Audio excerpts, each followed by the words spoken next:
Hello everyone. Previous lecture में हमने हमारे चैप्टर 2 बायोलॉजिकल क्लासिफिकेशन को कंप्लीट कर लिया था। तो आज हम स्टार्ट करेंगे हमारा नया चैप्टर प्लांट किंगडम। अब बायोलॉजिकल क्लासिफिकेशन में पूरे चैप्टर में हमने डिस्कस किया कि कैसे जितने भी लिविंग ऑर्गेनिज्म है इस दुनिया में उनको क्लासिफाई किया जा सकता है।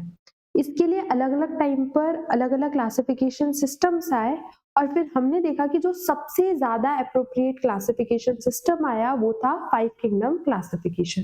लिख लेते हैं पहले कि जो सबसे एप्रोप्रिएट सिस्टम था वो कौन सा था? 5 किंगडम क्लासिफिकेशन।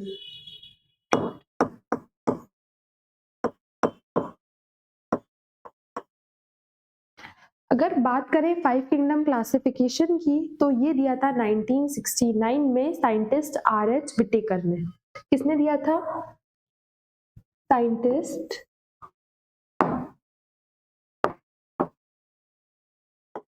आर.एच. विटेकर ने एंड द ईयर वाज 1969।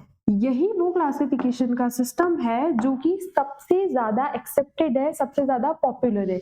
ये क्या है? Most accepted system of classification.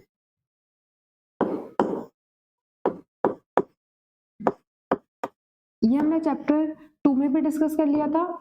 अब आर.एच. विटेकर ने जितने भी लिविंग ऑर्गेनिज्म है उनको क्लासिफाई करने के लिए एक कॉन्सेप्ट दिया कि टोटल हम 5 किंगडम्स बनाते हैं। कितने किंगडम्स? 5। तो यहाँ पर लिविंग ऑर्गेनिजम्स को क्लासिफाई कर दिया गया कितने किंगडम्स में? 5 में।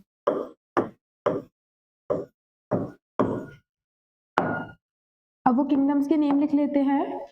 फर्स्ट किंगडम था Monera, second kingdom is protista,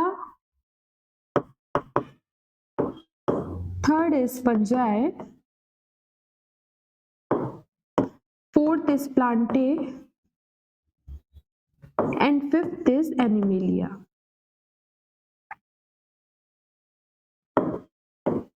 कौन से 5 किंगडम्स बने? मोनेरा, प्रोटिस्टा, फंजाई, प्लांटी और एनिमेलिया। मोनेरा को हमने चैप्टर 2 में डिस्कस कर लिया था, प्रोटिस्टा को भी चैप्टर 2 में डिस्कस कर लिया था और फंजाई को भी चैप्टर 2 में डिस्कस कर लिया था। अब हम किंगडम प्लांटी को, प्लांटी जिसे हम बोल सकते हैं प्लांट किंगडम,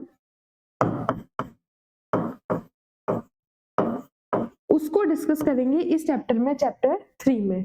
अगर हम एग्जाम के वेटेज की बात करें तो हर साल इस चैप्टर से 2 से 3 क्वेश्चन आते हैं हमारे नीट के एग्जाम में। तो उसका वेटेज लिख लेते हैं 2 to 3 क्वेश्चंस पर ईयर। ठीक है। अब हम बात करें कि जो पिछले चैप्टर में हमने देखा कि जो सबसे अर्लीस्ट अटेम्प्ट्स हुए क्लासिफिकेशन में, उनमें प्लांटी में कुछ मेंबर्स मोनेरा के भी रख दिए, कुछ मेंबर्स प्रोटिस्टा के भी रख दिए और जो फंजाई के जितने भी मेंबर्स है उनको भी प्लांटी में इंक्लूड किया जाता था। फिर बाद में जब प्रॉपर नॉलेज हुई और ज्यादा अलग कॉन्सेप्ट्स आए तो इनको प्लांटी से एक्सक्लूड किया गया। तो लिख लेते हैं अर्लीस्ट क्लासिफिकेशन के according to the earliest classification, fungi and members of monera and protista। किसको? एक तो फंजाई को, उसके अलावा मोनेरा और प्रोटिस्टा के वो मेंबर जिनके पास क्या थी? Cell wall. क्या थी? Cell wall. इनको भी किस में इंक्लूड किया जाता था? किंगडम प्लांटी में। किसमें? किंगडम प्लांटी में। लेकिन बाद में जब और ज्यादा डिस्कवरी हुई तो इनको किंगडम प्लांटी से एक्सक्लूड किया गया। लेटर ये पहले तो थे किंगडम प्लांटी में इंक्लूडेड, फिर इनको बाद में क्या किया था? हमने एक्सक्लूड कर दिया था। लेटर excluded फ्रॉम प्लांटी या प्लांट किंगडम। बाद में इनको प्लांट किंगडम से एक्सक्लूड कर दिया गया। तो वही प्रोकैरियोट किंगडम यानी मोनेरा का मेंबर ब्लू ग्रीन एल्गी, जिसको अब हम बोलते हैं साइनोबैक्टीरिया। कौन? प्रोकैरियोट का member blue green algae which is also known as cyanobacteria। Cyanobacteria ये पहले प्लांटी में इंक्लूड था, लेकिन बाद में इसको प्लांटी से हटा दिया गया और इसको किस में रख दिया गया? मोनेरा में। कौन से किंगडम में रखा है इसको? मोनेरा में। सो एक लाइन जो एनसीईआरटी में गिवन है कि blue green algae is not a algae, क्योंकि जो एल्गी है वो जनरली किसके मेंबर है? प्लांट किंगडम के। तो ब्लू ग्रीन एल्गी किसका मेंबर है? मोनेरा का। ये है एक प्रोकैरियोट, तो ये एल्गी नहीं है। Better we call it cyanobacteria. So blue green algae is not an algae। ये किसका मेंबर है किंगडम? मोनेरा का। और जो एल्गी होते हैं वो किसके मेंबर्स होते हैं किंगडम? प्लांटी के। ये हमने कुछ चीजों को लिंक किया हमारे प्रीवियस चैप्टर से। अब प्लांट किंगडम को हमने चैप्टर 1 में पढ़ा कि हमारे पास एक प्रॉपर हायरार्की होती है। उस हायरार्की को लिख लेते हैं। सबसे पहले किंगडम, उसके बाद फाइलम या डिवीजन, उसके बाद क्लास, फिर ऑर्डर, फिर फैमिली, उसके बाद जीनस और स्पीशीज। ये क्या है हमारे पास? Taxonomic hierarchy. What is this? Taxonomic hierarchy. Total कितने ग्रुप्स होते हैं यहाँ पर? 7। किंगडम, फाइलम या division, class, order, family, genus और स्पीशीज। तो अगर हम बात करें किंगडम प्लांटी की, किसकी? किंगडम प्लांटी की। और जब भी हम प्लांट्स को डिवाइड करते हैं तो हम फाइलम को कंसीडर नहीं करते, हम किसको कंसीडर करते हैं? डिवीजन को। तो प्लांटी को टोटल 5 डिविजन्स में डिवाइड किया गया है। कितने डिविजन्स में? 5 डिविजन्स में।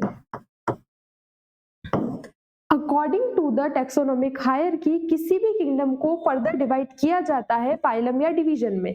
यहाँ पर हम बात कर रहे हैं प्लांट्स की, तो हम किसको कंसीडर करेंगे? डिवीजन को।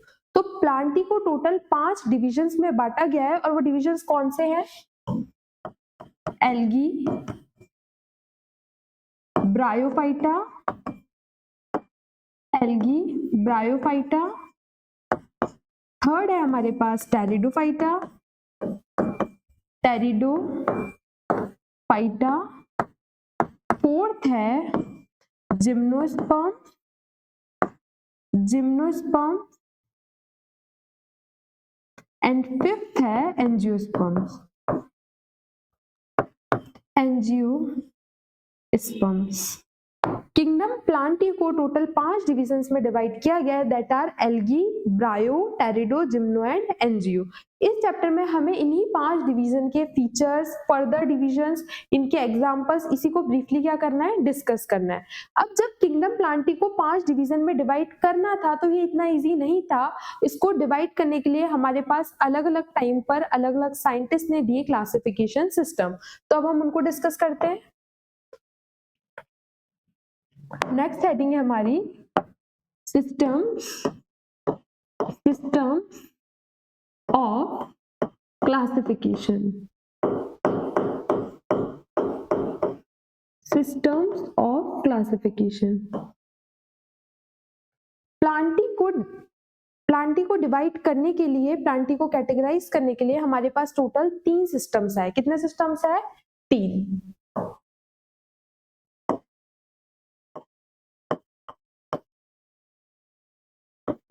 First was artificial system of classification. Artificial system of classification. Second was natural system of classification. And third was phylogenetic system of classification. कौन से 3 सिस्टम है? सबसे पहले आर्टिफिशियल, उसके बाद नेचुरल और उसके बाद फाइलोजेनेटिक सिस्टम ऑफ क्लासिफिकेशन। अगर हम बात करें जो आर्टिफिशियल सिस्टम ऑफ क्लासिफिकेशन है, ये सबसे ज्यादा ओल्डेस्ट है, सबसे ज्यादा अर्लीस्ट सिस्टम है क्लासिफिकेशन का। तो लिख लेते हैं हम earliest system of classification, earliest system of classification. और सबसे ज्यादा जो latest, advance, most accepted, most popular जो सिस्टम है क्लासिफिकेशन का, वो है phylogenetic system of classification. So it is most advance or we can say most accepted system of classification, most accepted system of classification. 3 system में जो first system है artificial system, ये सबसे ज्यादा प्रिमिटिव है, सबसे ज्यादा ओल्डेस्ट सिस्टम है क्लासिफिकेशन का। और जो फाइलोजेनेटिक सिस्टम है थर्ड नंबर का, वो सबसे ज्यादा लेटेस्ट, सबसे ज्यादा एक्सेप्टेड सिस्टम है क्लासिफिकेशन का।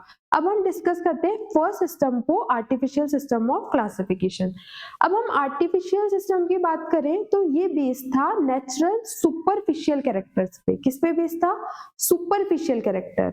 अब सुपरफिशियल कैरेक्टर्स क्या होते हैं? जो कैरेक्टर हमको ऊपर से दिख रहे हैं, जैसे कि हमने किसी प्लांट को देखा तो हम उसकी हाइट के बेसिस पे उसको जज कर सकते हैं। जैसे कि जो सबसे छोटे होते हैं उनको हमने बोल दिया हर्ब्स, फिर जो उससे बड़े उन्हें बोल दिया हमने झाड़ियां, श्रब्स, और जो सबसे बड़े लार्ज वो हो गए ट्रीज। तो इसमें प्लांट्स को डिवाइड किया गया उनके मॉर्फोलॉजिकल, उनके सुपरफिशियल फीचर्स के बेसिस पे, यानी कि जो फीचर बस हमें ऊपर से विजिबल थे, बाहर से विजिबल थे। तो इसका बेसिस क्या था? based upon gross superficial and morphological characters।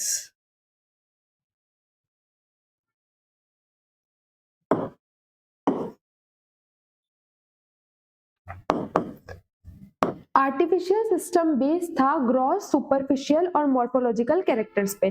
Basically हम कह सकते हैं इन शॉर्ट कि आउटलुक पे बेस था। किस पे बेस था? आउटलुक पे।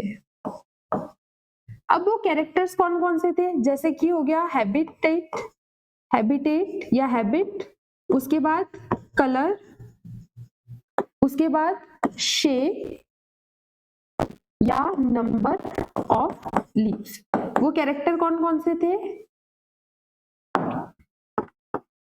हैबिट हो गया कि वो प्लांट कैसे हैबिटेट में है, एक्वेटिक है या टेरेस्ट्रियल है, जीरोफिटिक है, उसके हैबिट के बेस पे।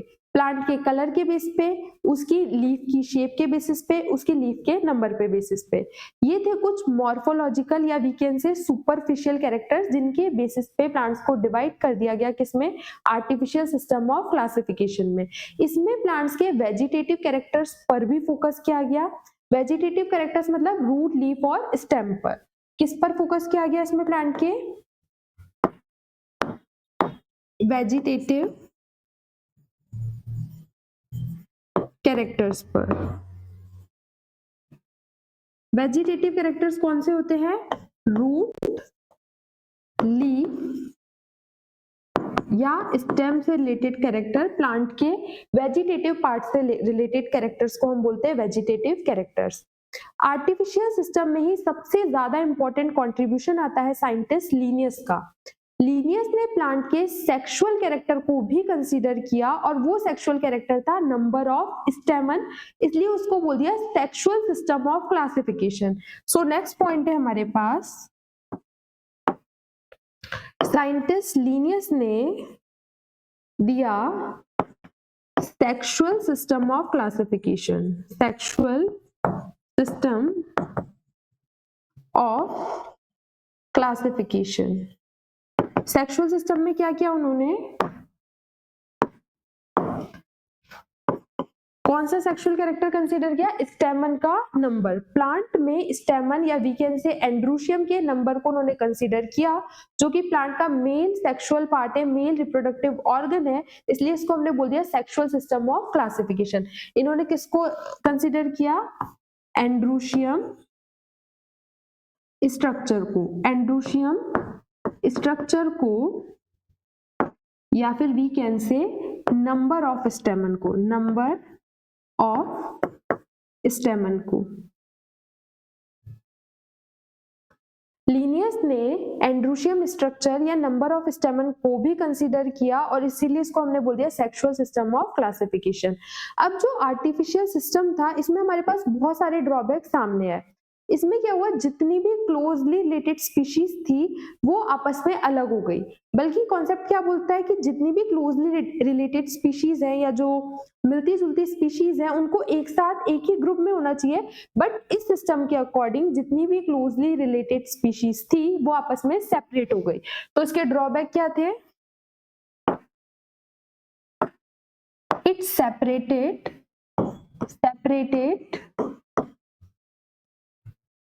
closely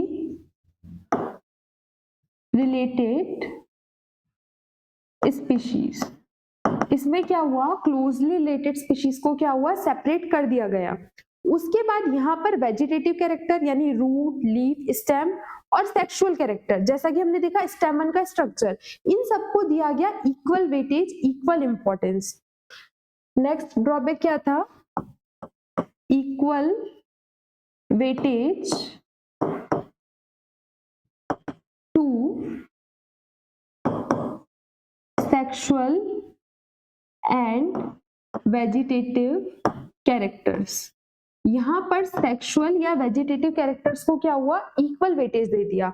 अब जितने भी वेजिटेटिव कैरेक्टर होते हैं जैसे कि रूट का स्ट्रक्चर हो गया या रूट की शेप हो गया, रूट का डेवलपमेंट हो गया, वैसे ही शूट या स्टेम को लेकर या लीफ को लेकर, ये जो कैरेक्टर्स होते हैं ये बहुत इजीली और बहुत जल्दी चेंज हो जाते हैं अकॉर्डिंग टू द एनवायरनमेंट।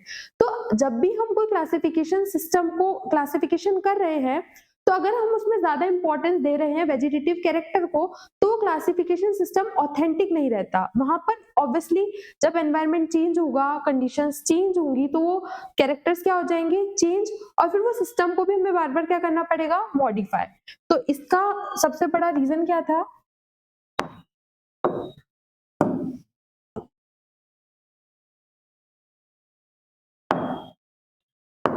जो वेजिटेटिव कैरेक्टर्स होते हैं वो होते हैं इजीली एंड फास्टली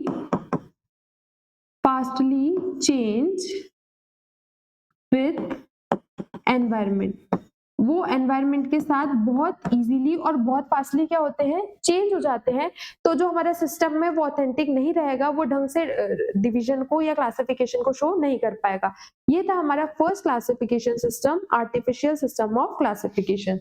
अब हम डिस्कस करेंगे नंबर 2 को, नेचुरल सिस्टम ऑफ क्लासिफिकेशन। अब नेम से पता चल रहा है कि जो नेचुरल सिस्टम ऑफ क्लासिफिकेशन था ये बेस्ड था नेचुरल एफिनिटीज पे।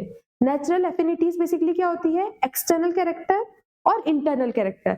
एक्सटर्नल कैरेक्टर्स की बात तो आर्टिफिशियल सिस्टम में भी हुई थी, इसने चेंज किया और इसने साथ के साथ किसको और इंक्लूड कर लिया, इंटरनल कैरेक्टर्स को। सो नेचुरल सिस्टम किस पर बेस्ड था, external as well as internal characters पर, या we can say based upon natural affinities। किस पर बेस्ड था, नेचुरल एफिनिटीज पर बेस्ड था, यानी कि उसके external as well as internal characters पे। अब वो इंटरनल कैरेक्टर कौन कौन से थे, जैसे कि एनाटॉमी, जैसे कि साइटोलॉजी, अल्ट्रा स्ट्रक्चर,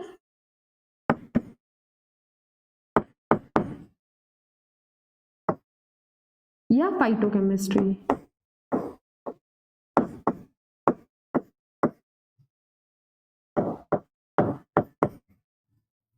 यहाँ पर उन सब एक्सटर्नल कैरेक्टर्स को तो इंक्लूड किया गया जो कि लिनियस ने या फिर और साइंटिस्ट ने इंक्लूड किए थे आर्टिफिशियल सिस्टम में। उसके साथ साथ यहाँ पर उसके इंटरनल, प्लांट के इंटरनल कैरेक्टर को भी कंसीडर कर लिया गया, और वो इंटरनल कैरेक्टर जो एनसीईआरटी में गिवन है वो है एनाटॉमी यानी अंदर का स्ट्रक्चर, साइटोलॉजी यानी कि सेल का स्ट्रक्चर, अल्ट्रा स्ट्रक्चर मतलब उसकी टीएस और ज्यादा डिटेल्ड स्ट्रक्चर, और फाइटोकेमिस्ट्री यानी प्लांट की केमिकल कंपोजिशन। ठीक है, अगर हम बात करें नेचुरल सिस्टम में तो इसमें सबसे ज्यादा जो कंट्रीब्यूशन है वो है साइंटिस्ट बेंथम एंड हुकर का। किसका कंट्रीब्यूशन है? It was given by scientist George Bentham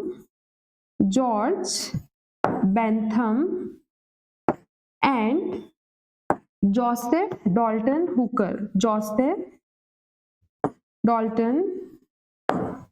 Hooker.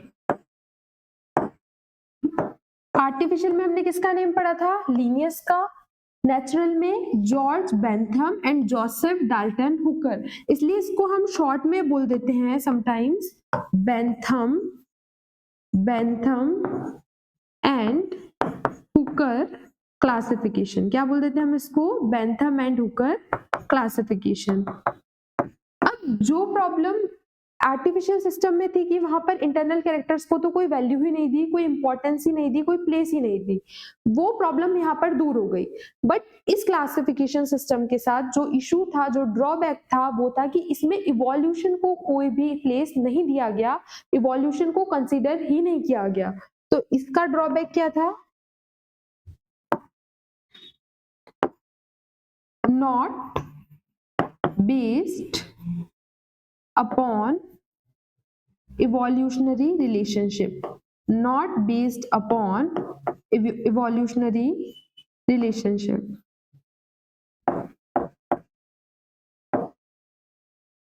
ये था हमारा second system of classification, that is natural system of classification. अब हम डिस्कस करेंगे थर्ड सिस्टम को, जो कि है फाइलोजेनेटिक सिस्टम ऑफ क्लासिफिकेशन।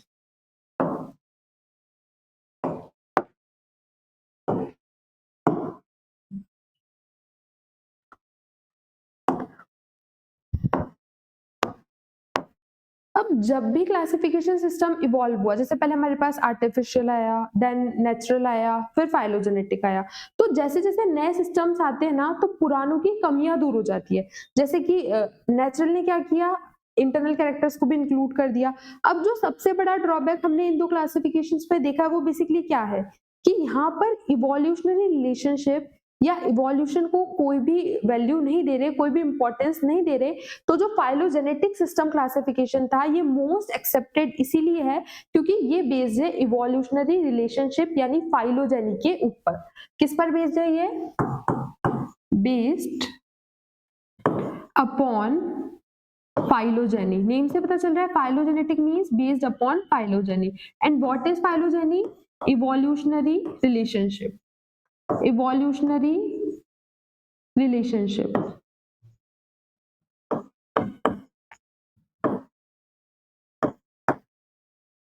इस सिस्टम के अकॉर्डिंग अगर कोई सेम टैक्सा या सेम ग्रुप के जितनी भी स्पीशीज है या ऑर्गेनिजम्स हैं, उनका कोई ना कोई पक्का पहले कोई कॉमन एंसेस्टर रहा होगा, उससे फर्दर जाके वो सब स्पीशीज या वो सब ऑर्गेनिज्म क्या हो जाते हैं? इवॉल्व।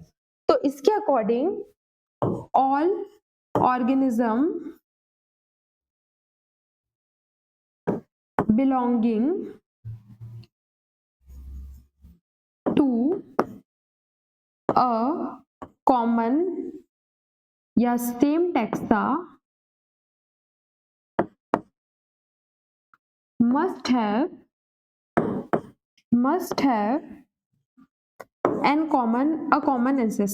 a common ancestor, इसके अकॉर्डिंग जितने भी ऑर्गेनिज्म सेम टैक्सा या सेम ग्रुप से बिलोंग कर रहे हैं, उनका एक कॉमन एंसेस्टर रहा होगा।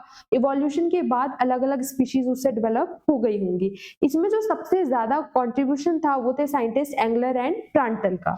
किसका कंट्रीब्यूशन था? साइंटिस्ट एंगलर एंड प्रांटल का।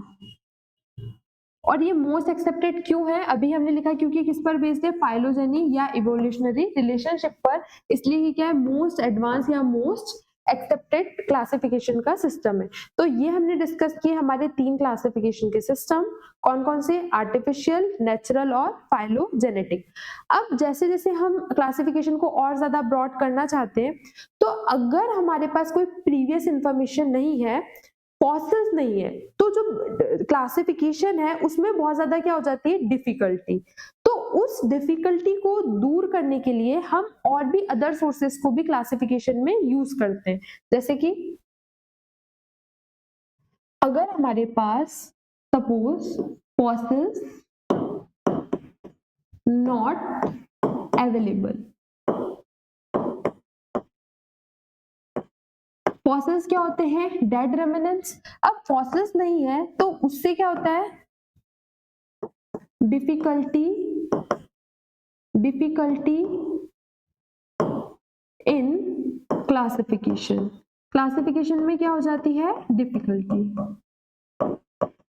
अब उसी डिफिकल्टी को ओवरकम करने के लिए हम यूज करते हैं और भी अदर सोर्सेस को। किसको यूज करते हैं हम, अब इस डिफिकल्टी को हमें क्या करना है, overcome. So we use some other resources, some other sources are also used in classification। अगर हमारे पास किसी ऑर्गेनिज्म, किसी स्पीशीज के फॉसिल्स नहीं है तो क्लासिफिकेशन में ऑब्वियसली बात है डिफिकल्टी होगी, और उसी डिफिकल्टी को अगर हमें ओवरकम करना है तो हम यूज करते हैं अदर रिसोर्सेज को। तो यहीं पर हमें स्टडी करना है टैक्सोनॉमी की डिफरेंट ब्रांचेस को। किसको, टैक्सोनॉमी की डिफरेंट ब्रांचेस को। नेम लिख लेते हैं, हमें किसको डिस्कस करना है। सबसे फर्स्ट हम डिस्कस करेंगे numerical taxonomy. Numerical taxonomy which is also called phonetics. क्या बोलते हैं इसको हम, फेनेटिक्स। सेकेंड हम डिस्कस करेंगे साइटोटैक्सोनॉमी को, साइटोटैक्सोनॉमी।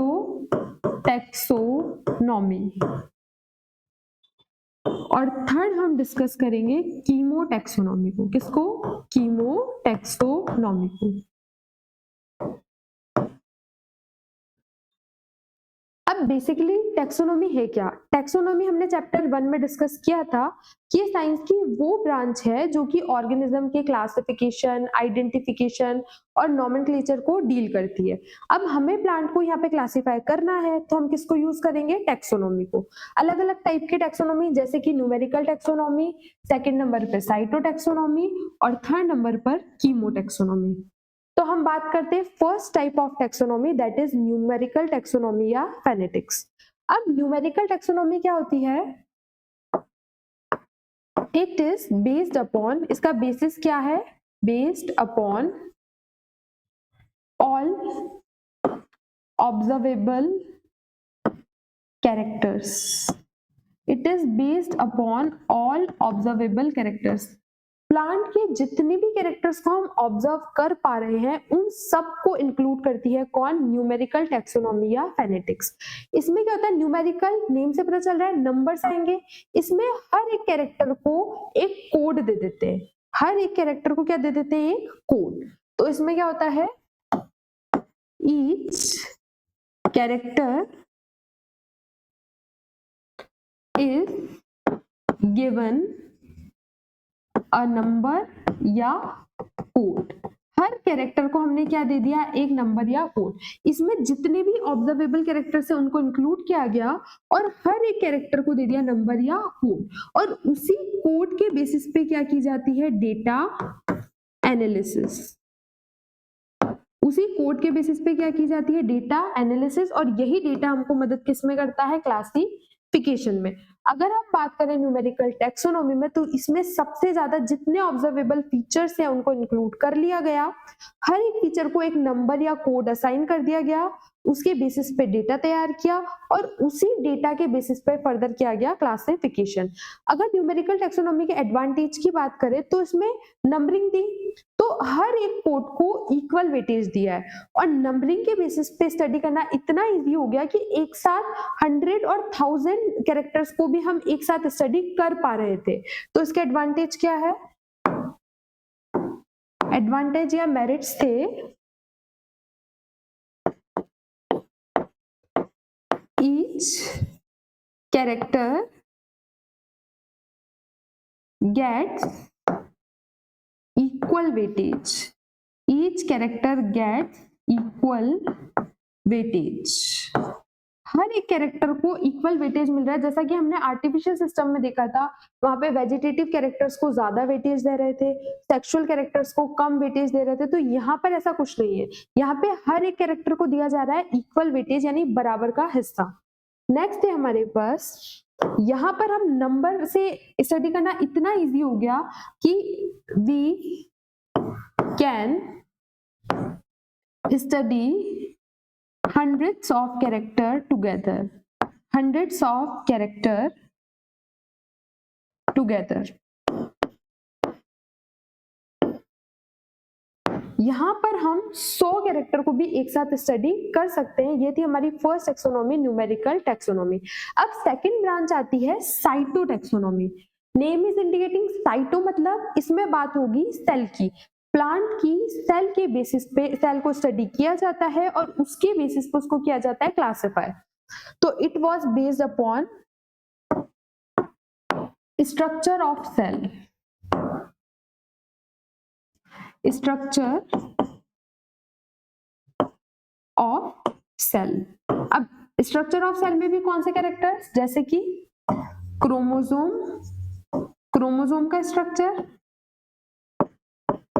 क्रोमोसोम का नंबर, क्रोमोसोम का नंबर और क्रोमोसोम का बिहेवियर, कि क्रोमोसोम कैसे डिवाइड कर रहा है, कब डिवाइड कर रहा है, क्रोमोसोम का बिहेवियर। साइटोटैक्सोनॉमी में बेसिकली साइटो मतलब सेल के अंदर के स्ट्रक्चर, सेल के अंदर जो होता है क्रोमोसोम, उसको ज्यादा वैल्यू दी गई, उसके बेसिस पे टैक्सोनॉमी को स्टडी किया जाता है। इसमें कैरेक्टर कौन से थे हमारे पास, क्रोमोसोम का स्ट्रक्चर, क्रोमोसोम का नंबर और क्रोमोसोम का बिहेवियर। क्रोमोसोम से रिलेटेड या सेल के स्ट्रक्चर से रिलेटेड सारी स्टडी को हम करेंगे हमारी यूनिट साइटो में कंप्लीट, जहां पे हमारे पास चैप्टर है सेल और सेल साइकिल।